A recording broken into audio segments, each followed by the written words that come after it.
So good afternoon, everyone. Feel free to grab a seat if you're still coming in. Welcome to the end of day 2. There's still definitely more content after this, so I hope you're sticking around, but I hope that it's been a great weekend so far. My name is Tal. I'm a first-year MBA student at MIT Sloan, part of the organizing team for the conference this weekend. So excited to have this next presentation, Negotiating for Seconds, Engineering the Sub 2-Hour Marathon. Please join me in welcoming our next speaker, Robbie Ketchel.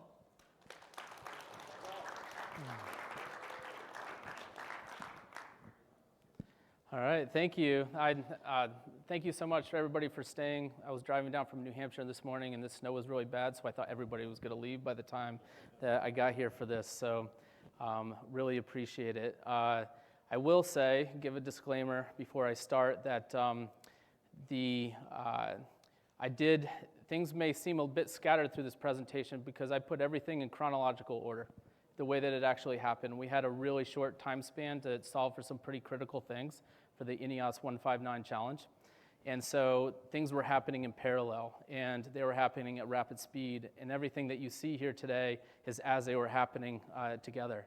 And the second thing is, if you could tell the story, you got to tell the whole story. So I do have a bunch of slides here. I only have 20 minutes for a presentation, so it will seem like I'm doing a fast forward through some of them, but that's because I want to give you guys the whole story.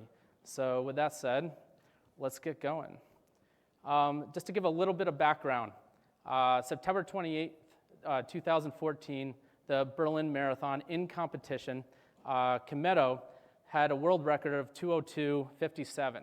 On May 6th, I was very fortunate to be a part of the core 5 scientists that got to work on the Nike Breaking 2 Challenge, which happened in Monza. And we were able to get Eliud Kipchoge to run the fastest marathon time at the time, but we fell 26 seconds short from breaking the 2-hour mark that we were setting out to do. And so on September 16th, though, Kipchoge was able to run a 2:01:39, setting the fastest marathon time so far. And I had actually left the sport at this time. I was working for Team Sky, a professional cycling team, and wasn't involved anymore. And I was very fortunate to be able to be brought back into what Sky became the INEOS team, the INEOS Grenadiers. And one of the projects that they took on when INEOS took over the team was that they wanted to go and try to break the sub 2-hour marathon project.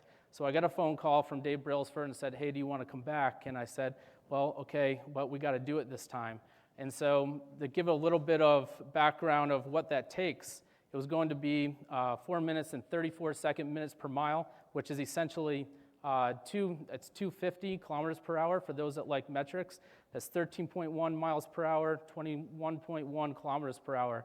And so that's a speed of 5.861 meters per second, which will become important here as I go through this. And we had to start with finding a location. When we did this for the Breaking 2 Challenge with Nike, it was actually, we were looking all over the world, which made it really challenging. And we also didn't have a time frame that we were going to do it. We just wanted to do it in the best environmental conditions.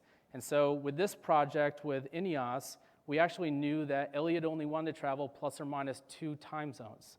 And so, or time zones, 2 hours within his time zone. And so we actually had a constrained area that we were looking. And what we did, the first thing that we did is we wrote a quick software program that was going to look at the environmental conditions historically. Where will we get the right parameters that we wanted? Because we wanted temperature to be between 10 to 13 Celsius, which is 50 to 55.4 Fahrenheit.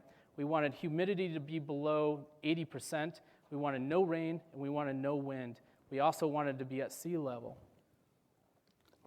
So what you see here on the screen are the areas in the world within that time frame or time zones that Eliud was willing to travel to that we could get those conditions. And so that meant, okay, but now we needed to find a venue. We needed a place where we could stage all the things that we wanted to be able to give him the support that we could. And when we did the project in Breaking 2, we came across the Monza racing track, and it made a lot of sense then because we were essentially looking for an engineered surface, something that was a sterile environment that we could research the historical environmental conditions for, and that we could put on an event. So when we started doing the INEOS project, we did something similar. We said, hey, where are there venues that we could go to?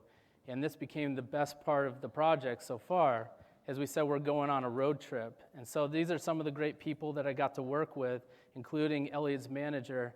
And we started looking at some of the race car tracks that fell within those green squares that we found the right historical conditions for.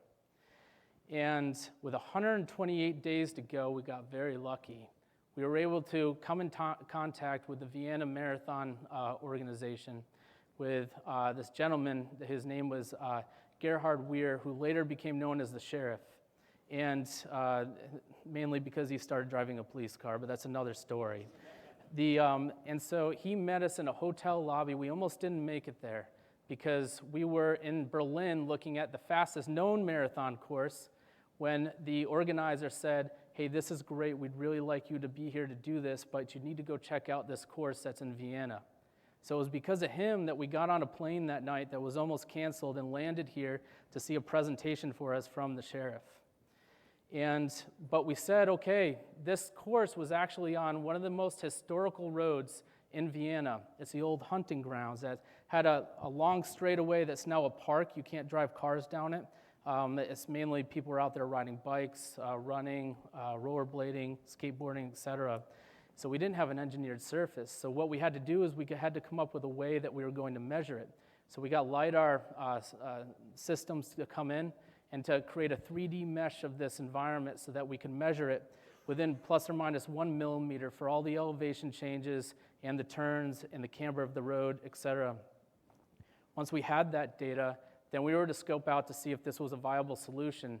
What we really liked about this was that it was not on a race car track. When you're on a race car track, it doesn't matter how fast you're running, it feels slow because it's so wide and so open that things are passing you by really slow, and plus you can't bring in the spectators for it. So we wanted to be able to create this race environment that would be inspirational for Eliud to run on so that he could have that motivation. But in order to do it, we had to have the data to be able to know that we could either engineer something on it to improve on the road surface and the perfect flat and smooth surface that we were going to get. And we also wanted to be able to find something that legally within the World Athletics rules for a marathon, you're allowed to finish half the distance in meters in vertical distance from the start to the finish. So that means if a marathon is 42.195 kilometers long, you could finish 21 meters below where you started at. So we were looking for a bridge that we could start up at, and then we could enter a circuit, and then we could go on a flat circuit for the rest of the race. And literally we found that here. But we had some challenges, because what this shows is that if you look at one of the roundabouts, which is the picture on the far right, that there was a train track that went through it. So that's what that dip was. There was actually a drop of 1.53 meters and to go down, come back about 1.59 meters, go back down, and then come back up before you entered the straightaway section for it. But what was good is that we could mitigate those changes depending on where you ran on that roundabout. So we had a lot of challenges to be able to do it there. Also, so like I said, I'm going to go between projects here because this is what was really happening. With 109 days to go, we needed to improve on the aerodynamic situation. Now, I came from a cycling background before I got into the Breaking 2 and the 159 projects. And generally in cycling, you're trying to help the team go faster by drafting in a form of an echelon or a peloton or team time trial, etc. But what we learned through the Breaking 2 project is that we don't necessarily need to improve on the entire group's performance. We just need to improve on one person, right? So it's almost like the sprint finish in cycling. And in doing that, we needed to find the optimal configuration to run. And if you look at this, you probably think that the runner should be traveling to your right. but they actually were going in the left direction, and Eliud was in the rearmost position. We inverted what was the most logical way to run from breaking 2 into what we discovered to be the most effective drafting solution in the INEOS 159.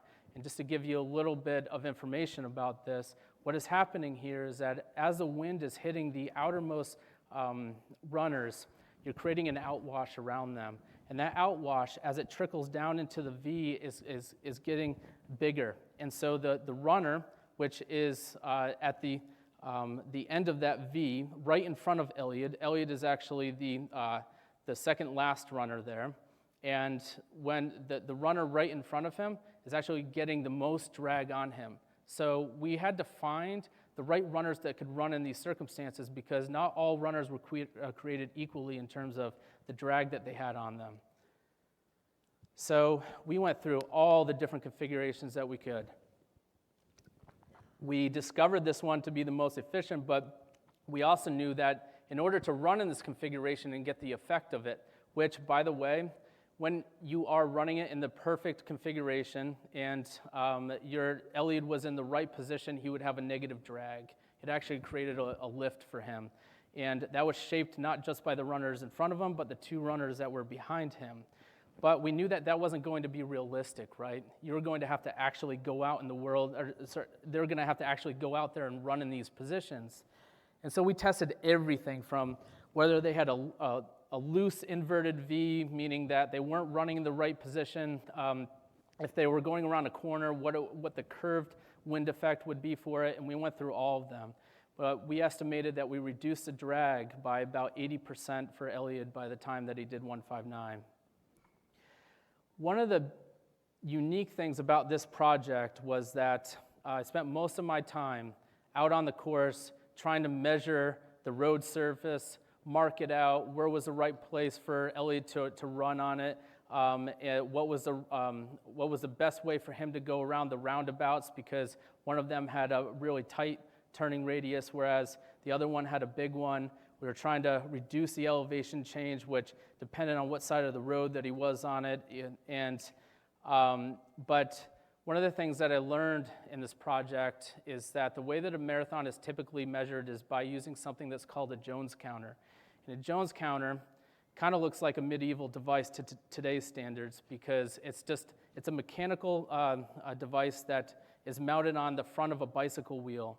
And it basically ticks over a number as you ride it. And so course measurers who are very skilled at doing this will actually go out and ride the course, and they ride the shortest distance between turns in order to measure exactly what that course measurement would be. But what I learned was that the known error for the Jones counter is 1 meter per kilometer. And so the way that they handle that in typical marathons is that they say, okay, if we know that the known error is 1 meter per kilometer, so in 42.195 kilometers, that potentially could be under measuring the course by 42 meters. So every ratified marathon course, they add 42 meters to it, which is fine if you're out on in a race that everybody's running the same course. But what would happen is if in the worst case, which was highly unlikely, that the course measures actually over-measured the course by 42 meters and then added another 42 meters, it would have been an additional 84 meters that Eliud would have to run. And at 5.81 meters per second, that's 14.6 additional seconds that he would have to run. And if you look at the time that he ran, now we're starting to get dangerously close to the 2-hour mark. And so this was probably one of the most impactful things that we did to help Eliud, was to come up with a new way that we can measure the course. And so back when I mentioned that we used the LiDAR to get plus or minus 1 millimeter, we were able to get down to a system that we effectively could map to the actual course, and it would, in the end, we were within an error of plus or minus 10 centimeters. So we had a way that we can ensure that it was a marathon distance without adding those additional meters. But this is where the negotiating for seconds piece come in. A lot of people, when I put that title up, they might think, okay, well, yeah, you were out there trying to hunt for seconds. Well, It's one thing if you can come up with the models and the solutions so that you know that you can improve performance if you can apply these things, but then you need to actually convince people that we're going to do it. You need to go out there and tell them that this is worth this. This is something that we can, that is going to make the difference. Then you need to go to the city and say, hey, we're going to remove that curb because we need to run through it, right? And then you need to deal with the fact that they don't speak English and I don't speak German. And there was a lot of tense eye contact, I'll say, that was given back and forth for a lot of discussions. But we were able to convince for a lot of things that what we wanted to do. And in order to do that, again, I spent most of my time out becoming a professional spray painter. Spray painting on the course and walking the marathon course, defining exactly where we're going to turn right, where we need him to go left, where the kilometer marks are. And because there were so many things that we improved on, we actually remeasured and remarked the course over 50 times. And while this is happening, we're still studying these aerodynamic configurations, and we're saying, well, it's going to be very hard to actually do these. What would happen if we only did half of it?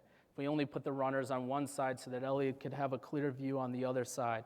What would the aerodynamic detriments be? What would it look like when we're trying to rotate the pacers, because it's hard to get one runner to run the speed, but not all the runners were going to be able to run in front of him. So there were actually 41 pacers that rotated in and out from time to time over 7 pacer swaps to help pace him. And at the same time, we're out there mapping the course, and this was about the time that the sheriff got his nickname, and we were out there with these poor gentlemen that were very kind, but we had to come up with a way that we would actually take that system that we developed and put it on the actual road surface. And so we used differential GPS systems that were used to mark out the points. And these poor guys, they didn't speak English, and I had an interpreter with me, or a translator, but I would stand over their shoulder and look at each point that they would do, because it just had to be perfect.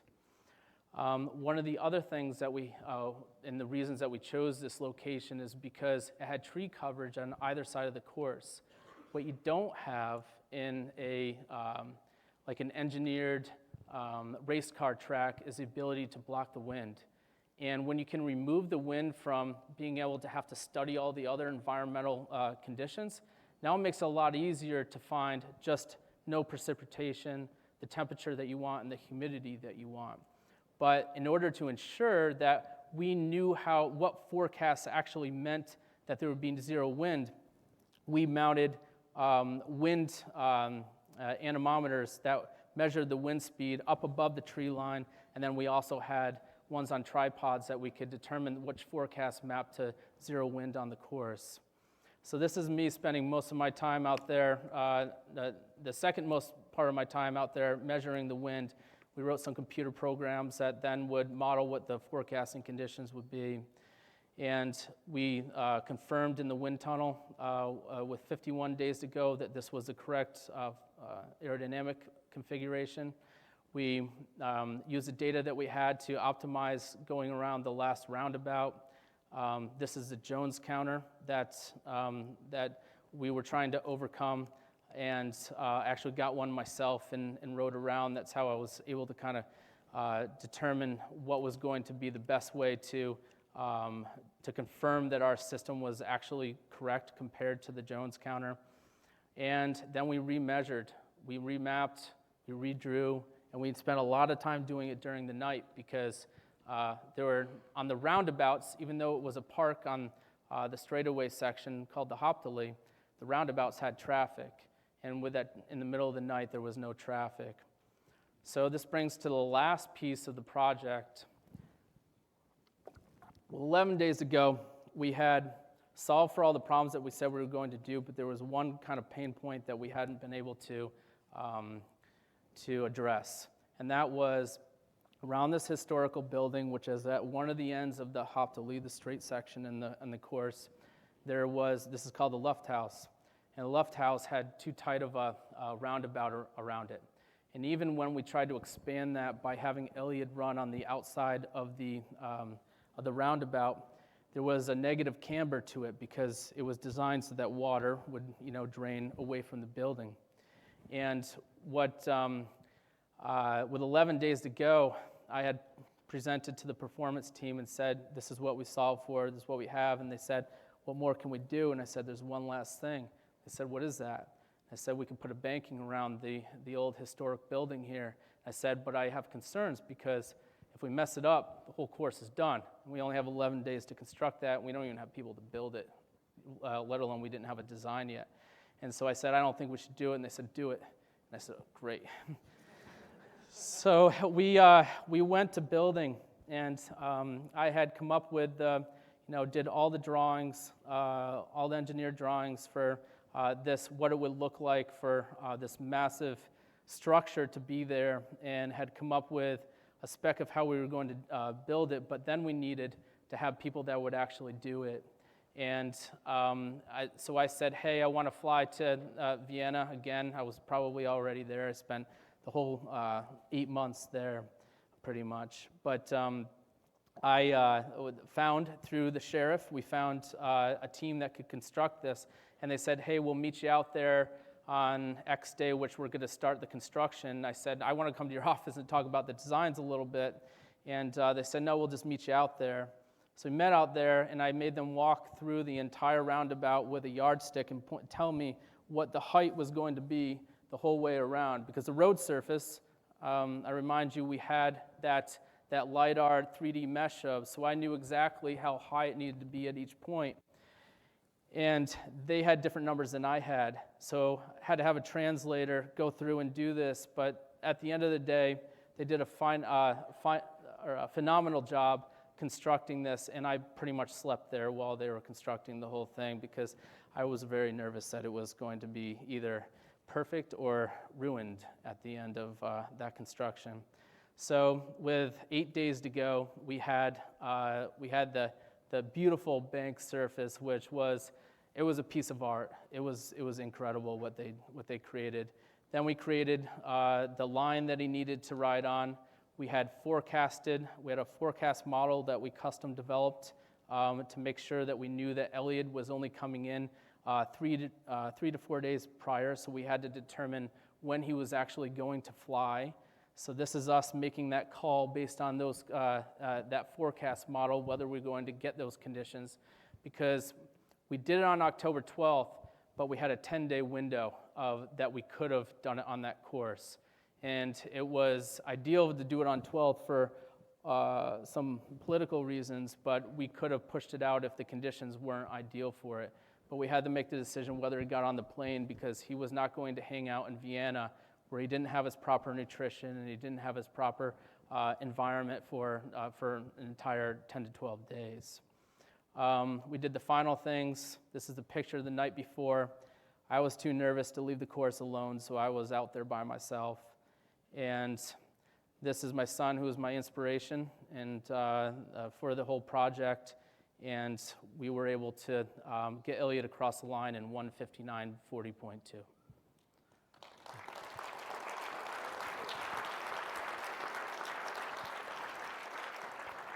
I'm sorry I told you it was going to be rapid fast, but I could do that in an hour and a half if I had the time. Perfect. We'll open it up to Q&A now, so if anyone has questions, please raise your hand. Robbie will call on you and we'll pass around a mic. Sure.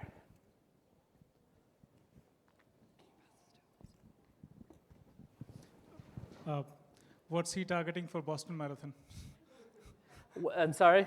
What's Eliud targeting for Boston Marathon? He's coming this year. Yeah, probably a 1:57 for sure. Yeah, yeah. Thank you. That's all I had. Yeah.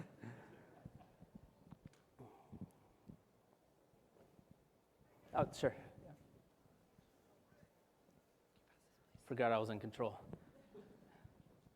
Hi, I was just wondering, if you had the right team around you, could you have done this with a different runner? That's a really great question. I don't think that there was a better runner at the time to do it with. Eliud is by far the most capable and best marathon, the greatest of all time, really, that we know today. And so I don't think that there's a better runner. Sure.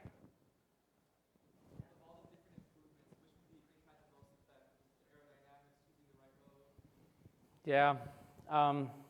Thanks for asking that. Nobody's actually ever asked that.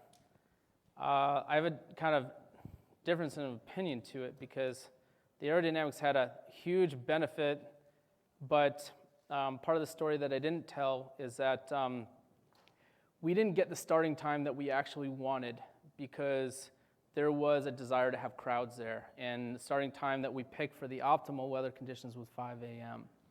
And Eliud was fine with that. However, it was super important to have those crowds. Like that is a big aspect of his performance. So I'm not denying that was not the right decision to start later. However, the temperature was going to be too high. It was going to be in the optimal conditions when he started, but then creep up.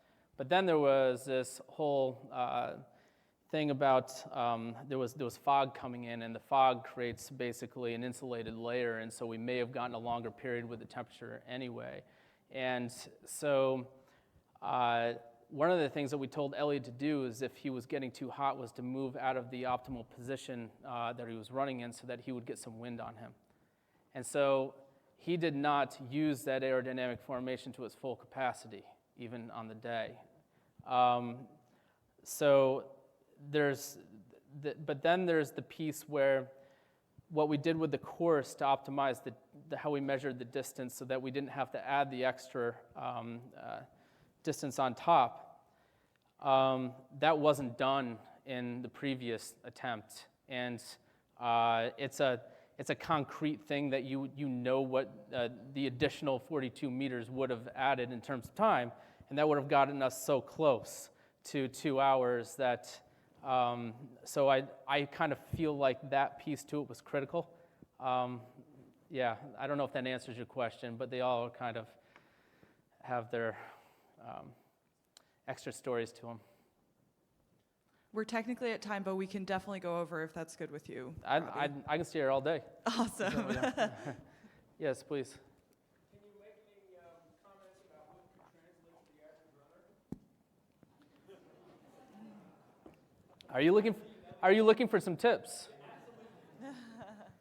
I think it's hard to say because you're not running at the same speed, so the aerodynamic effects are not going to be the same. It doesn't make sense for a 4-hour marathoner to run in that formation because you won't get the same effects. In terms of the elevation, in terms of the distance of you're definitely going to get some more significant time back if the course is measured to be exactly, your 42.195 kilometers, because you could be running slower. So it actually doesn't translate exactly, but it could be minutes that it could save somebody. Yeah, sure.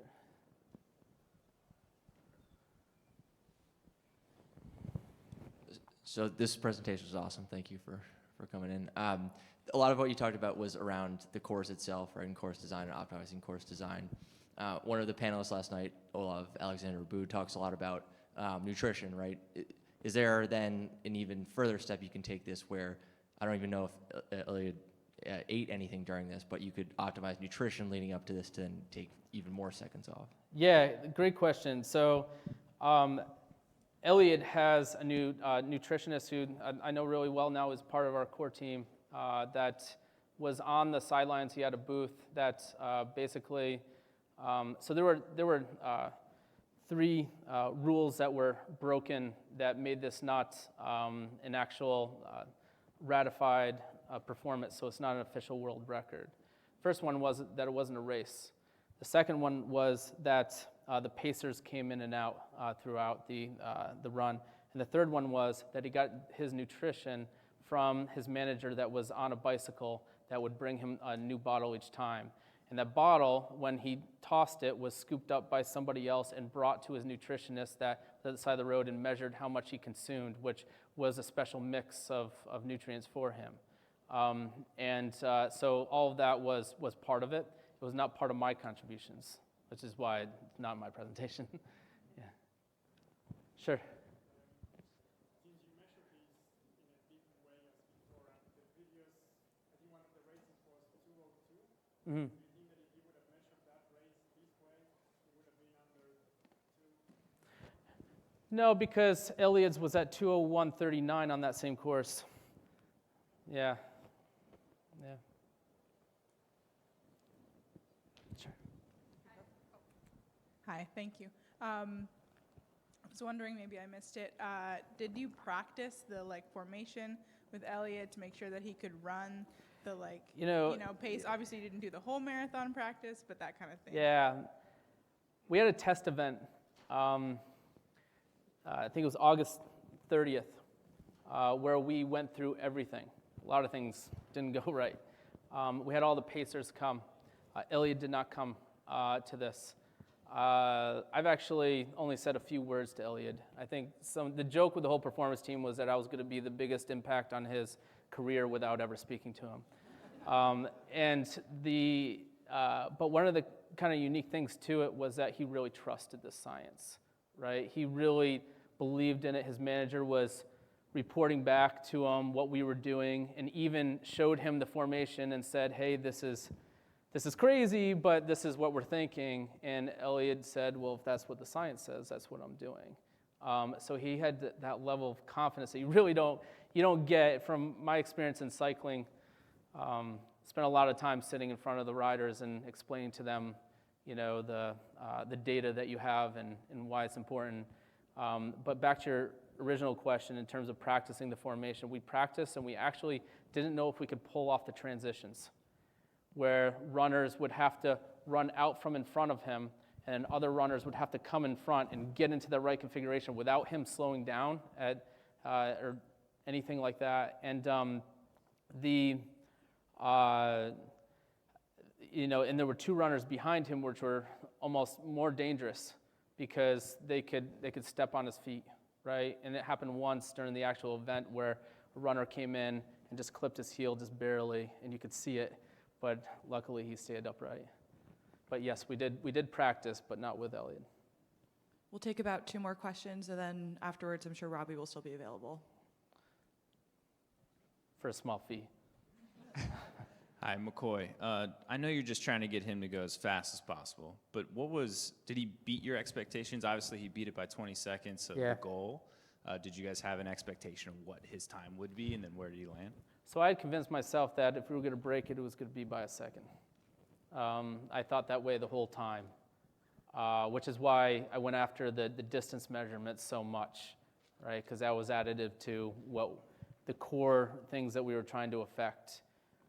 We did not expect him to be that far out in front.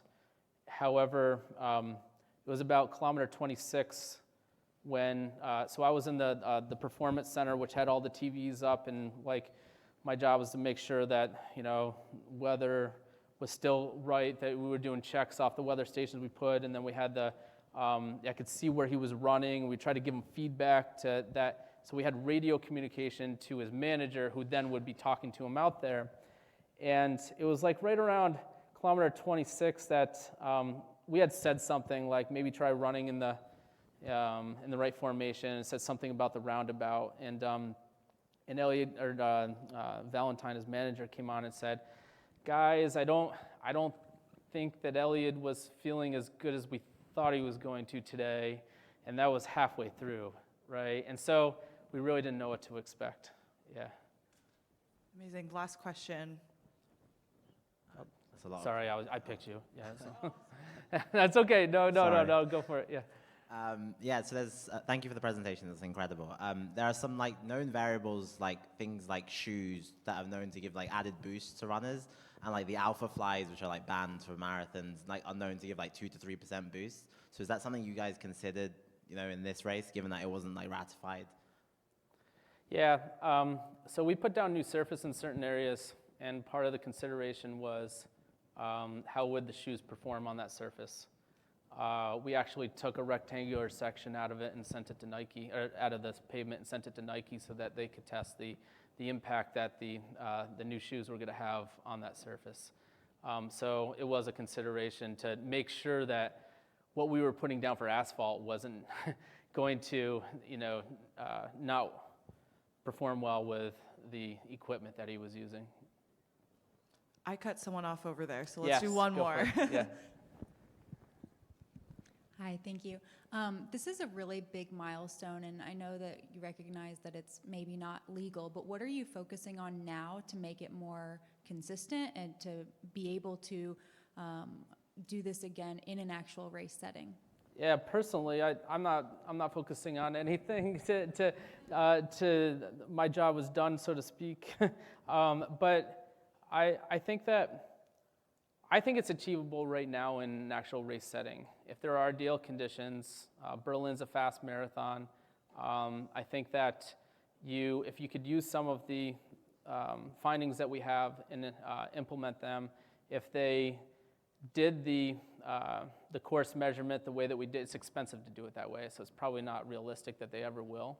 It potentially could have an impact if runners were to run together, like we do in cycling, so to speak, a little bit in terms of drafting. There might be potential improvements there, or there can be more of a team contribution. There's a small team contribution.